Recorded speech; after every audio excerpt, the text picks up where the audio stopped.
Hey, this is Rebecca Hart here at Faith, Hope, and Wellness, and today we are going to talk about mold testing. Not going to talk about people testing but this is house testing. So, how do you test mold in your house? Now, number one, we're going to talk about MSQ PCR, mouthful, but basically this is taking a Swiffer cloth and you would dust the top part of your door frame or a baseboard. You're getting dust on a Swiffer cloth. So you're like, okay, Rebecca, what about spores and things like that? Well, most spores create mycotoxins. Mycotoxins and spores are also found in the dust. So you're like, oh, I was cleaning my house one day and like the next day or that night got super duper sick. Okay, that's because either you're allergic to dust, one, or it could be because there are mycotoxins in that dust, okay? So if you keep a super clean house, you're going to have to let the dust settle for a while in these inconspicuous areas. Should you test the bathroom? Absolutely not, because that is going to be known higher for mold because of the humidity. So should you have a dehumidifier in your bathroom? Sure. The other thing is, should you swab next to your fish aquarium or your aquatic turtle aquarium or anything that is more of a pool for bacteria and algae and fungus? Absolutely not. You're going to get false positive results. Why? Because they are cesspools for algae and bacteria. Now, ERMI. So ERMI, yes, a lot of people know about ERMI. Some people don't. ERMI is a MSQ PCR test. It is a Swiffer test. ERMI tests around 30 types of different molds. Now, do we specifically look, when I look at an ERMI test, do I specifically look at the score? No.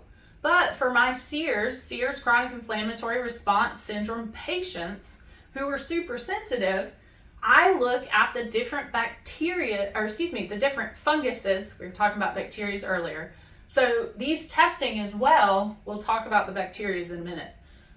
The ERMI test tests 30-ish different types of molds in your home. Those could be Aspergillus, Penicillium, Chaetomium, Stachybotrys, which is black mold, Fusarium. It checks all of these different molds so that you have an idea. So we look at each of these molds separately. We do not necessarily look at the ERMI score.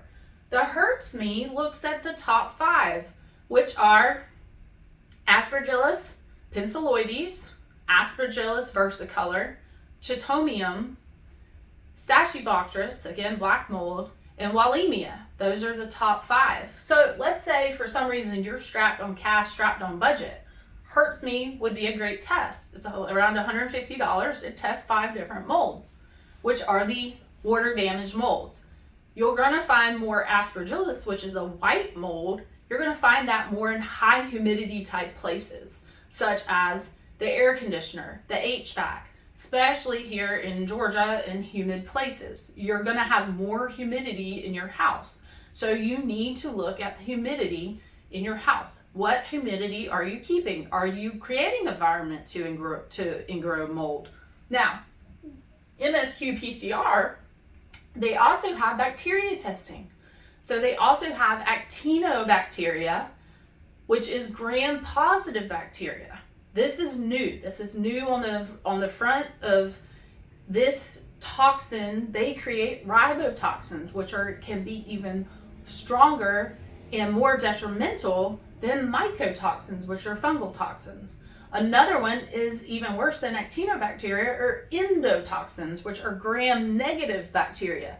So you can also Swiffer your house for those. So people like me who have a farm, they may be more exposed to endotoxins because you're dealing with farm animals. Now, let's talk about mold spore traps. Mold spore traps are the little petri dishes that you can buy and you place them in your house. And those will get stuff in the air. You can swab, but it doesn't identify the specific species of mold or bacteria that are growing. Now, the other thing with these and how they're limited is the fact they look really scary when you look at these petri dishes and they're filled with, spores and mold and everything else. But here's the deal. It doesn't tell you where the leak, necessarily the water leak, is. The thing with the speciation, you can tell, okay, is this a water damaged mold? Is this more due to humidity, due to my HVAC? So you can tell the different species. The thing also with the mold spore traps is if you have a high humidity house, guess what? You're going to grow a lot of stuff on that plate. Why? Because you've got the perfect growth medium there, sitting there, and the perfect environment.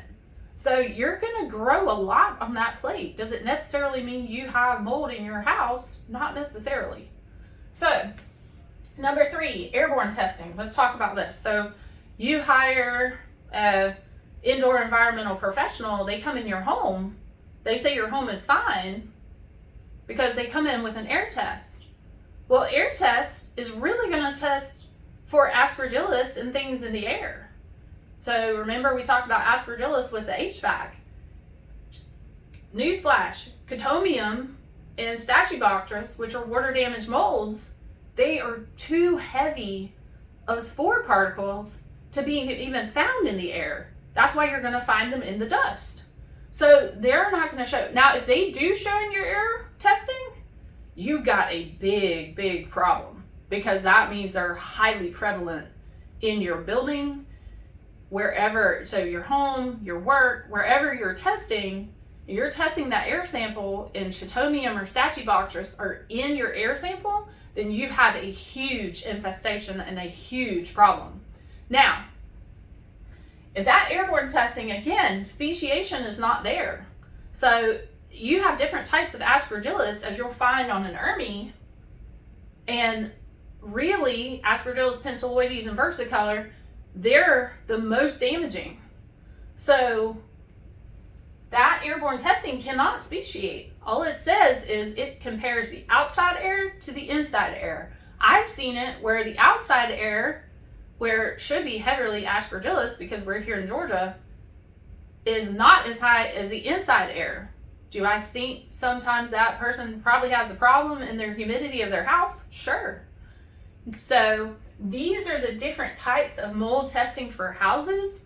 Of course, I'm going to recommend an MSQ PCR because that's going to give you the most data as far as speciation and what type of species of fungus you're dealing with. Because what type of species and fungus you're dealing with is going to lead you in what direction you need to look in your home or the building that you're in. So I hope that gives you a little bit of education. I feel like this is missing a lot in mycotoxin and mold education, is the actual house testing. So hope y'all have a good week, and we will see you soon.